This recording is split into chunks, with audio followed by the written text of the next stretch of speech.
In criminal trials, understanding when and how discharge happens is essential, especially if you're preparing for judicial exams or practicing law.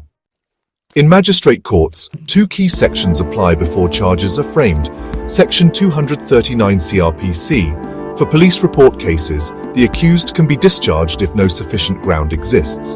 And Section 245, subsection 2. For private complaints, discharge is possible at any prior stage if the charge appears groundless. Once charges are framed, formal discharge isn't provided for. But procedural tools exist. Section 216 allows altering or dropping irrelevant charges. Section 311 helps recall witnesses to support the defense. And Section 258 lets the court stop proceedings in summons cases. In sessions courts, Section 227 is the key.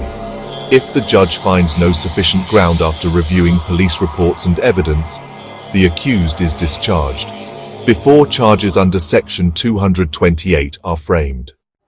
After charges are framed, direct discharge isn't possible. Instead, relief may come through. Section 216, alteration or dropping of charges, Sections 397 and 401, revision to a higher court, or Section 482, CrPC and Article 226, quashing proceedings by the High Court. Again, Section 311 allows witness recall to support the defense. In summary, magistrate courts use Sections 239 and 245(2) before charges. Sessions courts use Section 227. After framing, remedies are indirect, but crucial. Mastering these is not just exam smart, it's trial smart.